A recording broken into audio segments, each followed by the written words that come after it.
Hello, good morning and welcome in all present my dear learners in the platform of the Apne academy with me Aniket. तो जैसा कि आप सभी लोग जान रहे हैं, हम सभी लोग टेंस पढ़ रहे थे और टेंस के इस कंटीन्यूअस प्रोसेस में आज हम लोग देखेंगे प्रेजेंट परफेक्ट टेंस, क्योंकि सिंपल प्रेजेंट टेंस और प्रेजेंट कंटीन्यूअस टेंस हम लोग कंप्लीट कर चुके थे। आज हम लोग देखने वाले हैं present perfect tense. So in this continuous process we will see 6 sub types of sentences under the present perfect tense. तो बहुत ध्यान पूर्वक देखेंगे, बहुत ध्यान पूर्वक समझेंगे आप सभी लोग। तो चलिए आइए हम लोग शुरू करते हैं प्रेजेंट परफेक्ट टेंस को। हम लोग देख रहे थे प्रेजेंट टेंस ना, प्रेजेंट। इस प्रेजेंट टेंस में अभी हम लोग देख रहे थे, आज देखेंगे present perfect tense.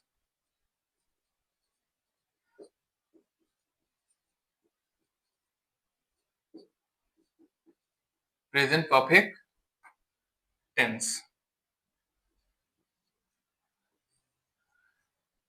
Present perfect tense देखने के लिए अब हम लोगों को शुरू करना पड़ेगा सेंटेंसेस। सेंटेंसेस आप लोगों को मैंने पहले ही बताया था, आप लोगों को पता भी होगा। तो सबसे पहला हम लोग देखेंगे अफर्मेटिव सेंटेंस। पहला है हमारा अफर्मेटिव सेंटेंस,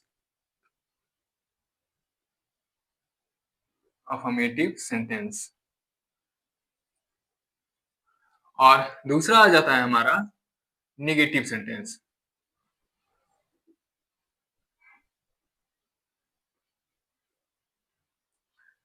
चलिए, तो अफर्मेटिव मतलब सकारात्मक वाक्य और नेगेटिव मतलब कि नकारात्मक वाक्य। अब अफर्मेटिव नेगेटिव क्यों पढ़ रहे हैं दोनों एक साथ, मैंने पहले ही आपको बता चुका है। तो अफर्मेटिव नेगेटिव इसलिए हम लोग एक साथ पढ़ रहे हैं क्योंकि अफर्मेटिव यानी कि सकारात्मक वाक्य जो हम लोग बनाएंगे उसी को हम लोग नेगेटिव में ट्रांसफॉर्म करते हुए चलेंगे। इससे आपको पता भी चल जाएगा कि अफर्मेटिव को नेगेटिव में कैसे ट्रांसफॉर्म करते हैं। ठीक है, तो अब क्योंकि हम लोग प्रेजेंट परफेक्ट टेंस पढ़ रहे हैं, ठीक है, तो परफेक्ट का मतलब क्या होता है? परफेक्ट का मतलब होता है कि एकदम ही परफेक्ट होना चाहिए। जस्ट फॉर ए व्हाइल,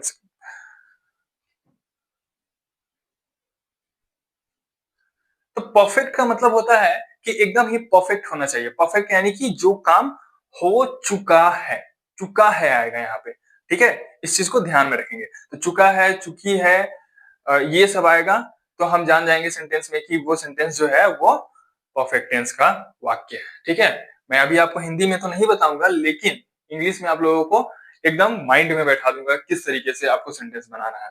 तो सबसे पहले मैं आपको एक सेंटेंस देता हूं, उसके बाद बताता हूं कि इसका स्ट्रक्चर कैसे हम लोग डिराइव करते हैं। देखिए, सबसे पहले मैं एक सेंटेंस लिखता हूं, आई हैव ईटन फूड। ठीक है, उसके बाद दूसरा हम नेगेटिव में लिखते हैं, I have not eaten food. क्योंकि मुझे पता है इसीलिए मैं आप लोगों को यहाँ पे सेंटेंस लिख दे रहा हूँ, आप लोग डिराइव करके बताइए इसमें। ठीक है, देखिए यहाँ पे मैंने आई लिखा है। आई मैंने पहले ही आपको बताया कि ये एक पर्सन है और पर्सन दैट मीन्स कि ये एक सब्जेक्ट है। ठीक है, उसके बाद मैंने यहाँ पे हैव का इस्तेमाल किया है। तो हैव क्या है? हैव आपका ऑक्सिलरी वर्ब है। ठीक है, उसके बाद हमारे यहाँ थर्ड आया है वर्ब, लेकिन वर्ब का कौन सा फॉर्म है? ये ईट, एट, ईटन, ईटिंग, इट्स। तो हमारा कौन सा फॉर्म हुआ? Third form. ठीक है, जो वर्ब का थर्ड फॉर्म होता है वो परफेक्टनेस को दर्शाता है। उसके बाद मैंने लास्ट आपको बताया था कि लास्ट वर्ब के बाद आपका आ जाता है ऑब्जेक्ट। ठीक है, तो ये आपका दो तीन चीज यहाँ पे चाहिए होता है जो हम लोगों ने यहाँ पे डिराइव कर चुका है अब तक। आगे हम लोग देखते हैं नेगेटिव में। ये हमारा सब्जेक्ट आ जाएगा, ये हैव हमारा आ जाएगा ऑक्सिलरी वर्ब। उसके बाद नॉट हमारा आ जाएगा नेगेटिव को दर्शाने के लिए। ठीक है, नेगेटिव सेंटेंस हम लोग पढ़ रहे हैं। उसके बाद ईटन, ईटन आ जाएगा हमारा वर्ब का थर्ड फॉर्म। और उसके बाद फूड तो आपको पता ही है कि ये एक ऑब्जेक्ट है। ठीक है, उसके बाद मैंने आपको ये भी बताया था कि यहाँ पे हम लोग इसके बाद में, है ना, इस फुल स्टॉप के बाद में या फिर ऑब्जेक्ट के बाद में, फुल स्टॉप के बाद में नहीं, ऑब्जेक्ट के बाद में हम लोग टाइम वर्ड भी डाल सकते हैं। टाइम वर्ड कहने का मतलब ये है कि हम लोग कब खाना खा रहे हैं, ठीक है, या फिर किसके साथ खाना खा रहे हैं, ठीक है, ये सब भी हम लोग ऐड कर सकते हैं। तो सेंटेंस शॉर्ट से शॉर्ट में भी बन सकता है, लॉन्ग से लॉन्ग में भी बन सकता है। सेंटेंस आपका यहाँ पे भी एंड कर सकता है, आई हैव ईटन, मैं खा चुका हूं। लेकिन आई हैव ईटन फूड, क्या खा चुका हूं? फल खाया हूं, खाना खाया हूं, रोटी खाया हूं, ठीक है, ये बताना पड़ेगा ना। तो इसीलिए हम लोग वहां पे ऑब्जेक्ट का इस्तेमाल कर लिए। अब यहाँ पे आप लोगों ने सेंटेंस का स्ट्रक्चर डिराइव कर लिया है, ठीक है। तो आइए सेंटेंस स्ट्रक्चर में आप लोगों को यहाँ पे लिख देता हूं। सबसे पहले आपको चाहिए होगा अफर्मेटिव सेंटेंस के लिए सब्जेक्ट, उसके बाद चाहिए होगा आपको ऑक्सिलरी वर्ब जिसमें आपका आएगा हैज या हैव। उसके बाद आपका आ जाएगा वर्ब, वर्ब का थर्ड फॉर्म। उसके बाद आपका आ जाएगा ऑब्जेक्ट, ठीक है, फुल स्टॉप ही लगेगा यहाँ पे। उसके बाद नेगेटिव सेंटेंस में भी आपने स्ट्रक्चर डिराइव कर लिया है। क्या है? सबसे पहला सब्जेक्ट, उसके बाद है आपका ऑक्सिलरी वर्ब। ऑक्सिलरी वर्ब क्या है? हैज या हैव, ठीक है। उसके बाद आपका लग जाएगा यहाँ पे नॉट, उसके बाद लग जाएगा वर्ब, वर्ब का कौन सा फॉर्म? तो थर्ड फॉर्म। उसके बाद आपका आ जाएगा ऑब्जेक्ट। मैंने ऑलरेडी आपको बता दिया है कि आप यहाँ चाहें तो टाइम वर्ड का भी इस्तेमाल कर सकते हैं, ठीक है। यहाँ पे आप इस स्ट्रक्चर को ध्यान पूर्वक एकदम कॉपी में नोट डाउन करते हुए चलेंगे आप सभी लोग, ठीक है, क्योंकि ये बहुत इंपॉर्टेंट होने वाला है आपके point exam point of view से, ठीक है। अब आइए, स्ट्रक्चर तो मैंने डिराइव कर लिया, मैंने नहीं बल्कि आप लोगों ने खुद डिराइव किया है। तो चलिए आइए अब हम लोग देखते हैं इस सेंटेंस कैसे बनाएंगे हम। सेंटेंस स्ट्रक्चर तो हम लोग देख चुके हैं। देखिए, सब्जेक्ट के रूप में हमारे पास कौन कौन सा सब्जेक्ट है, याद रखना है आपको। I, we, you, he, she, it, any name,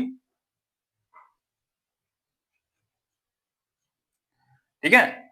उसके बाद आपका आ जाएगा एनी नेम के बाद क्या आ जाएगा? दे, ठीक है। उसी तरीके से यहां पे भी नेगेटिव सेंटेंस में भी I, we, you, he, she, it, any name,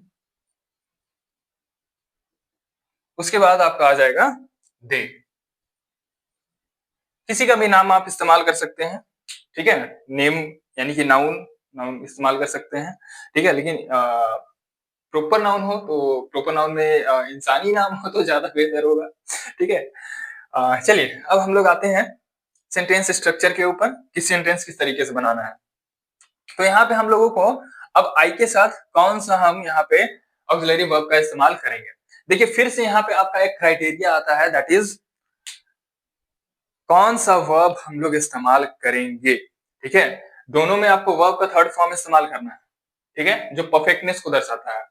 verb का थर्ड फॉर्म परफेक्टनेस को दर्शाएगा और बाकी कोई भी वर्ब आपको परफेक्टनेस को नहीं दर्शाएगा, ये ध्यान में रखना है।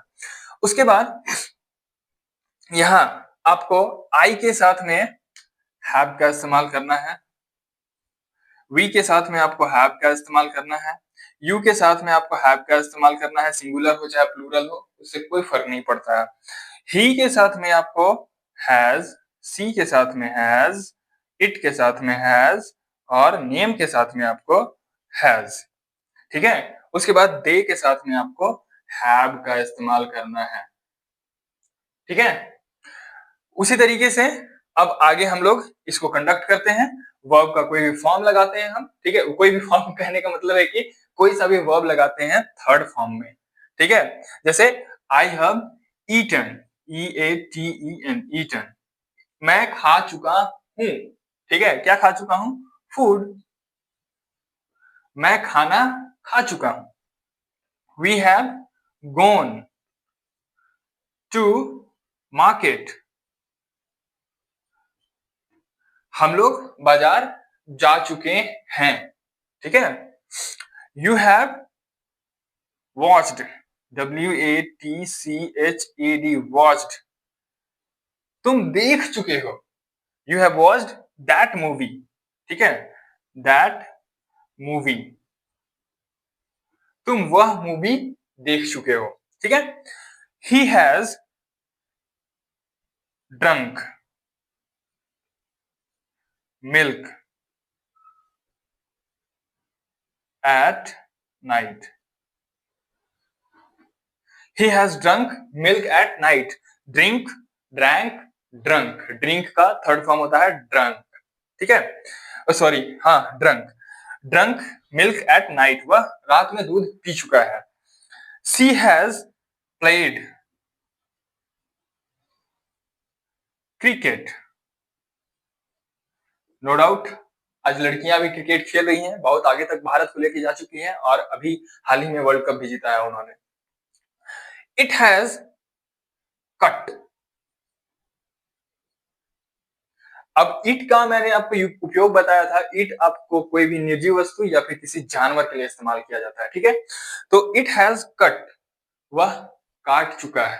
ठीक है, तो किसी जानवर के लिए हम इस्तेमाल कर दिए यहाँ पे. उसके बाद यहाँ पे हम किसी नेम का इस्तेमाल कर लिए हैं. जैसे फुगी का मैंने यहाँ पे इस्तेमाल किया है, तो Fugi is a name of a girl that. उसके लिए हम लोग एक वर्ब का इस्तेमाल करते हैं, दैट फुगी हैज रिमेम्बर्ड.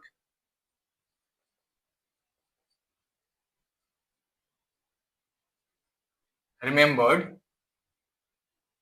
मी, यानी कि Fugi has remembered me. Remembered का मतलब क्या होता है? रिमेम्बर का मतलब होता है याद करना, और रिमेम्बर्ड, रिमेम्बर्ड आपका थर्ड फॉर्म है ये. ठीक है, रिमेम्बरिंग, रिमेम्बर्स. तो रिमेम्बर्ड मतलब कि वो फुगी ने मुझे याद कर चुका है. ठीक है, उसके बाद दे हैव. दे के साथ में हम क्या इस्तेमाल कर सकते हैं? कोई सा भी वर्ब उठा करके लगाना है थर्ड फॉर्म में, तो हम लगाते हैं यहाँ पे कोई भी एक नया सा verb. They have sunk into the water. sunk, sink मतलब होता है डूबना, और सिंक का थर्ड फॉर्म है सिंक, सैंक, संक. संक मतलब कि डूब चुका है. ठीक है, तो वे लोग पानी में डूब चुके हैं. ठीक है, उसी तरीके से आइए हम लोग कंटिन्यू करते हैं नेगेटिव सेंटेंस में. ठीक है, तो नेगेटिव सेंटेंस में हम लोग इसका सेंटेंस कैसे बना सकते हैं? I have. ठीक है, सेम टू सेम कंटिन्यू करेंगे, लेकिन इसके साथ में अब हम क्या लगाएंगे? नॉट. नॉट क्यों लगा रहे हैं? क्योंकि अब हमको यहाँ पे नेगेटिव सेंटेंस दिखाना है. ठीक है, तो I have not eaten food. मैं खाना नहीं खा चुका हूं. ठीक है, उसी तरीके से बनाएंगे. We have not gone to market. ठीक है, उसी तरीके से यू का हम बनाते हैं. You have not watched that movie. ठीक है, होप दैट कि it will be clearly visible to you all. he has drunk.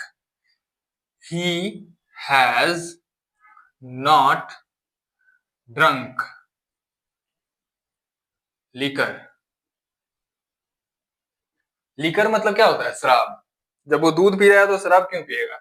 ठीक है, शराब पीने की आदि नहीं है ना, तो शराब पीने की आदि नहीं है तो दूध पी रहा है. ठीक है, तो आगे. She has not played football.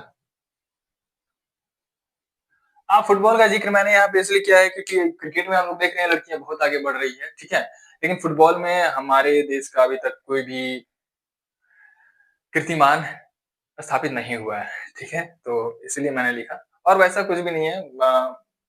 ठीक है, इट के साथ में इट हैज नॉट कट. वह नहीं काट चुका है. ठीक है, उसके बाद अब हम लोग आते हैं नाम पे.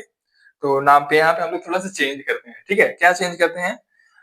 Has not called me today.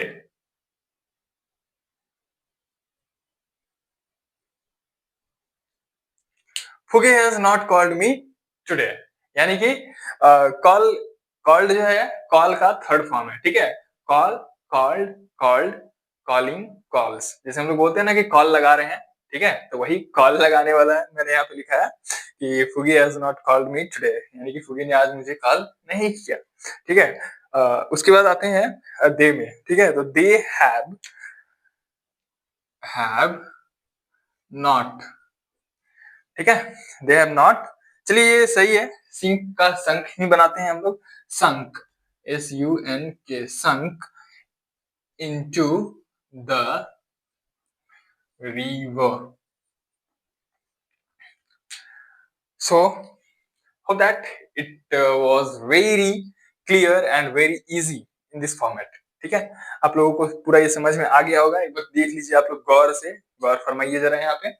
और यहाँ पे अब हमारा ये अफर्मेटिव और नेगेटिव सेंटेंस कंप्लीट होता है। अब हम लोग कंटिन्यू करते हैं जो हमारा अगला सेंटेंस है, कौन सा, इंटेरोगेटिव और इंटेरोगेटिव नेगेटिव। इसमें अगर आपको कोई भी कहीं सा भी प्रॉब्लम हो तो आप मुझसे कमेंट के माध्यम से जुड़ करके पूछ सकते हैं और अपने सॉल्यूशन को प्राप्त कर सकते हैं। तो आइए अब हम लोग नेक्स्ट सेंटेंस को कंटिन्यू करें। तो अभी जस्ट हम लोगों ने देखा अफर्मेटिव सेंटेंस और नेगेटिव सेंटेंस। अब हम लोग देखेंगे इंटेरोगेटिव सेंटेंस और इंटेरोगेटिव नेगेटिव सेंटेंस किस तरीके से बनता है। तो आइए हम लोग देखते हैं इंटेरोगेटिव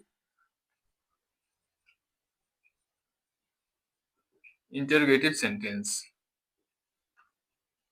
और नेगेटिव सेंटेंस। फोर्थ है हमारा ना, फोर्थ है हमारा interrogative negative, interrogative negative.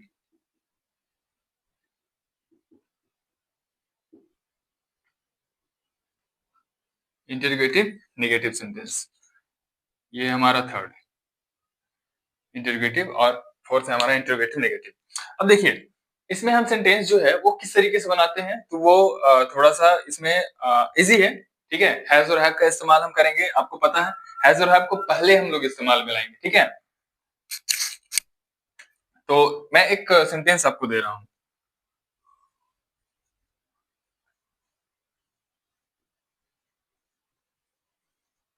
Has he eaten food. तो जैसा कि आप लोग यहाँ पे देख पा रहे होंगे कि मैंने पहले लगाया है हैज, जो कि हमारा एक ऑक्सिलरी वर्ब है। उसके बाद हमने लगाया है ही जो कि हमारा एक सब्जेक्ट है, ठीक है। तो सब्जेक्ट के रूप में हमने ही लगा दिया और ऑक्सिलरी वर्ब के रूप में ही, हैज और हैव को हम लोग पहले ले आएंगे।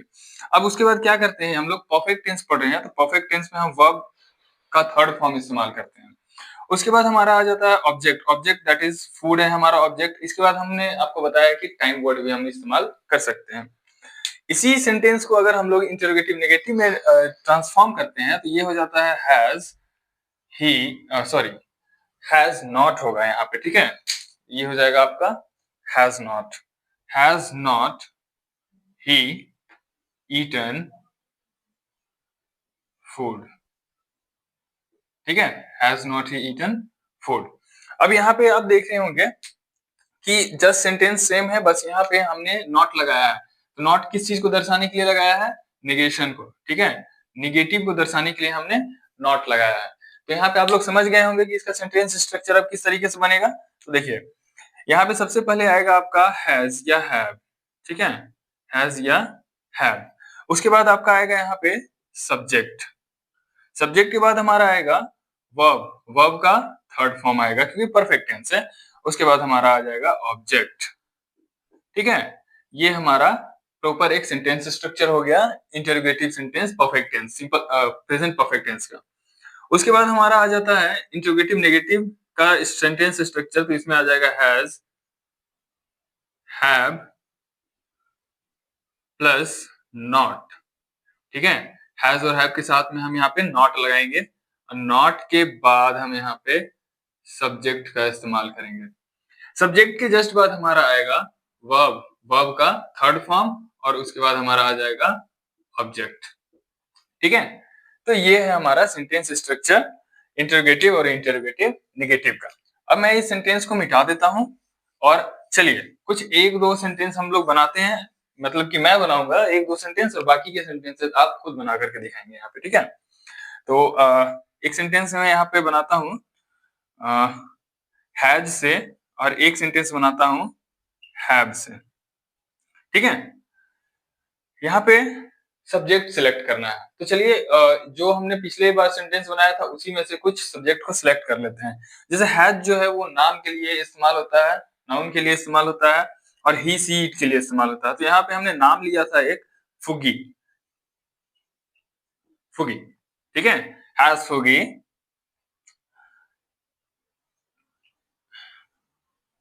एंटर्ड। एंटर करना मतलब होता है प्रवेश करना, ठीक है। तो एंटर, एंटर्ड, एंटर्ड, ये वर्ब का third form, has Fugi entered in the room. थोड़ा सा सेंटेंस लॉन्ग हो गया इसलिए यहाँ स्पेस नहीं था, तो ये मैंने कर दिया। उसके बाद हैव में आते हैं अब हम लोग। तो हैव में हम लोग क्या इस्तेमाल करेंगे? हैव के साथ में हम लोग दे इस्तेमाल कर लेते हैं, हैव दे। वर्ब का थर्ड फॉर्म क्या इस्तेमाल करेंगे? Played cricket, have they played cricket. तो यहाँ पे आपका ये जो सेंटेंस है वो एक परफेक्ट सेंटेंस क्रिएट हो गया है। प्ले जो है वो प्ले, प्लेड, प्लेड, वर्ब का थर्ड फॉर्म प्लेड। तो has Fugi entered in the room, यानी कि क्या फुगी ने क्या फुगी रूम में एंटर कर चुकी है। Have they played cricket, have they played cricket, that means कि क्या वे लोग क्रिकेट खेल चुके हैं। इसी को हम लोग ट्रांसफॉर्म करेंगे इंटरोगेटिव नेगेटिव सेंटेंस में। हो सकता है हम लोग वर्ब का जो फॉर्म है, यानी कि वर्ब जो लिए हैं वो कुछ दूसरा वर्ब हम लोग उसमें ले लें, ठीक है। तो चलिए देखते हैं। यहाँ पे हम लोग लगाते हैं हैज और हैव फिर से, लेकिन यहाँ पे अब हम लोगों को लगाना पड़ेगा नॉट इसके साथ में, ठीक है। नॉट लगा दिए क्योंकि हम लोग नेगेटिव सेंटेंस बना रहे हैं, इंटरोगेटिव नेगेटिव। उसके बाद हम लोग यहाँ पे सब्जेक्ट लेंगे, तो सब्जेक्ट हमने सिलेक्ट किया है फुगी और फुगी, ठीक है। और यहाँ पे हमने वर्ब जो है वो एंटर्ड किया है, तो यहाँ पे चलिए has not Fugi entered in the room. यहाँ पे भी आपका क्वेश्चन मार्क आएगा क्योंकि हम लोग क्वेश्चन बना रहे हैं, ठीक है, क्वेश्चन पूछ रहे हैं। Have not they, have not they played, have not they played cricket, क्या वे लोग क्रिकेट नहीं खेल चुके हैं, और क्या फुगी क्लास में मतलब कि रूम में एंटर नहीं कर चुकी है, ठीक है। तो ये हमारा जो सेंटेंस स्ट्रक्चर है वो हमारा उसके अकॉर्डिंग ये सेंटेंस परफेक्ट है, ठीक है। अब हमारे पास और भी बहुत सारे सब्जेक्ट्स हैं, उन सारे सब्जेक्ट से क्योंकि मैंने यहाँ पे सेंटेंस स्ट्रक्चर दे दिया है, तो आई होप कि आप लोग बाकी के सेंटेंसेस बनाएंगे और कमेंट के माध्यम से जुड़ करके मुझसे सवाल पूछेंगे अगर आपको नहीं समझ में आया तो, ठीक है। अब हम लोग नेक्स्ट सेंटेंस की ओर आगे चलते हैं, जिसमें हम लोग आएंगे WH इंटरोगेटिव सेंटेंस और WH इंटरोगेटिव नेगेटिव सेंटेंस। देखिए अभी हम लोग इंटरोगेटिव सेंटेंस देखे और इंटरोगेटिव नेगेटिव सेंटेंस देखे, क्योंकि अभी हम लोग WH इंटरोगेटिव और WH इंटरोगेटिव नेगेटिव देखने वाले हैं। WH प्लस इंटरोगेटिव सेंटेंस और WH इंटरोगेटिव नेगेटिव सेंटेंस, चलिए प्लस को हटा दिए हैं क्योंकि सेंटेंस हम लोग देख रहे हैं। तो ये हमारा हो गया फिफ्थ और ये हमारा हो गया सिक्स्थ। तो WH इंटरोगेटिव सेंटेंस और WH इंटरोगेटिव नेगेटिव सेंटेंस देखने वाले हैं। अब करना क्या है इसमें, इस वाले सेंटेंस में बस करना ये है कि ये जो हैज और हैव पहले लगा है ना, यहाँ पे और हैज और हैव के पहले अब लगा देना है हम लोगों को WH, यानी कि WH वाला वर्ड हम लोग यहाँ पे ऐड करेंगे। मैंने पहले भी बता चुका है कि WH का फुल फॉर्म क्या होता है। WH मतलब 5-6 वर्ड होते हैं, जैसे हु, हाउ, व्हेन, वेयर, हुम, हुज, ये सब वर्ड्स आते हैं जिनका इस्तेमाल करके हम सेंटेंस अभी यहाँ पे बनाएंगे। जैसे हम यहाँ पे एक सेंटेंस बनाते हैं WH से, जैसे when, when फिर से हम लोग वही पुराने वाले सेंटेंस को रिपीट करते हैं, when has, ठीक है। when has, अभी यहाँ पे सब्जेक्ट का इस्तेमाल करेंगे, ठीक है। सब्जेक्ट के रूप में हम लोग उसी नाम को पुनः लेते हैं जो हम लोग पहले लिए थे, फुगी। when has फुगी, ठीक है, gone to market, यानी कि when has Fugi gone to market, go का थर्ड फॉर्म होता है आपका गोन, ठीक है, यानी कि go went gone. When has Fugi gone to market, यानी कि फुगी कब मार्केट गई, जा चुकी है। अब अगला हम लोग बनाते हैं वेयर से। Where have they played chess. हम लोग नया गेम लेते हैं यहाँ पे, chess. Where have they played chess. Chess एक गेम होता है, ठीक है, जिसमें आप खेल रहे हैं। तो where have they played chess, सवाल आपसे पूछा जा रहा है, ठीक है। Where have they played chess, वे लोग कहाँ चेस खेल चुके हैं, क्योंकि वो लोग तो क्रिकेट खेल रहे थे ना। तो अभी सवाल यहाँ पूछा जा रहा है कि जब क्रिकेट खेल रहे थे तो चेस कहाँ खेले, ठीक है। इसी सेंटेंस को हम लोग ट्रांसफॉर्म करते हैं WH इंटरोगेटिव नेगेटिव में। तो यहाँ पे सेंटेंस क्या बन जाएगा, when has not Fugi gone to market। Market नीचे लिख दूं मैं, when has not Fugi gone to market, यानी कि कब फुगी मार्केट नहीं जा चुकी है। हम लोग यहाँ क्या बोल रहे हैं, when has Fugi gone to market, फुगी कब मार्केट जा चुकी है। यहाँ क्या बोल रहे हैं, फुगी कब मार्केट नहीं जा चुकी है। यहाँ पे सवाल इसलिए बन रहा है क्योंकि हम लोग ये सोच रहे हैं कि वो नहीं जाती है मार्केट, तो अब मार्केट कब गई है, ये सवाल हम लोग पूछ रहे हैं। उसके बाद यहाँ पे क्या हो रहा है, when has not Fugi gone to market, Fugi जा चुकी है। इसीलिए हम लोग अब यहाँ पे सवाल क्या बना रहे हैं कि वो कब ऐसा लगता है आपको कि वो नहीं जा चुकी है, ठीक है। अगला सेंटेंस हम लोग बनाते हैं, where have they played chess. तो यहाँ पे क्या बनेगा इसका, where have not they played chess. देखिए सवाल यहाँ पे क्या रेज हो रहा है कि वो लोग क्रिकेट खेलते हैं, ठीक है। अब क्रिकेट खेलते हैं तो जो लोग खाली बैठे रहते हैं वो लोग क्या करते होंगे, ठीक है, क्योंकि हो सकता है कि उनकी बैटिंग की पारी आती होगी नहीं आती होगी, ठीक है। तो यहाँ पे सवाल क्या हो रहा है, where have they played chess, यानी कि वो लोग तो क्रिकेट खेल रहे थे, चेस कहाँ खेल ली, ठीक है। अब दूसरा सवाल इसी में बन रहा है, where have not they played chess, यानी कि वो लोग क्रिकेट के साथ साथ में चेस भी खेल रहे थे, जो लोग बैठे रहते हैं वो लोग। तो यहाँ पे सवाल क्या बन रहा है कि where have not they played chess, वो लोग कहाँ चेस नहीं खेलते हैं। सो बताइए, क्रिकेट खेलते रहते हैं तो भी चेस, फुटबॉल खेल रहे हैं तो भी चेस, बैठे हैं तो भी चेस। तो इस तरीके से हम लोग सवाल रेज कर रहे हैं। बाकी जो भी सेंटेंसेस है मैंने नहीं बनाया है यहाँ पे, जिन भी सब्जेक्ट से, तो उन सब्जेक्ट्स का इस्तेमाल करके आप अपने नाम का भी इस्तेमाल करके बना सकते हैं। बस इतना याद रखिएगा कि आपका जो नाम है, यानी कि नेम जो है, ही सी इट जो है, वो थर्ड पर्सन सिंगुलर नंबर में आता है, जिसके कारण से हमको वहां पे हैज का इस्तेमाल करना होगा। और नेम और ही सी इट के अलावा जहां पे भी सब्जेक्ट्स आएगा, यू, आई, वी, दे, इन सब के साथ में हम हैव का इस्तेमाल करेंगे, जैसे हम लोग यहाँ पे देख रहे हैं, ठीक है। हैव के साथ में दे गया है ना। सो आई होप दैट कि आप लोगों को ये समझ में आया हो, आप लोग अच्छे से इसको समझ पाए हो। जितना भी चीज मैंने आपको बतलाया वो अपनी कॉपी में नोट डाउन करते हुए चलिए, और क्योंकि आपके एग्जाम पॉइंट ऑफ व्यू से ये बहुत इंपॉर्टेंट है, ठीक है, क्योंकि यहाँ पे मैंने ट्रांसफॉर्म कर करके आपको बताया है कि सेंटेंस किस किस तरीके से हम लोग ट्रांसफॉर्म कर सकते हैं। So thank you and very best of luck to your examination. आप लोग अच्छे से इसको पढ़ करके जाएं और बहुत अच्छे तरीके से अपने एग्जाम को लिखें और ज्यादा से ज्यादा मार्क्स उठाएं। Thank you again.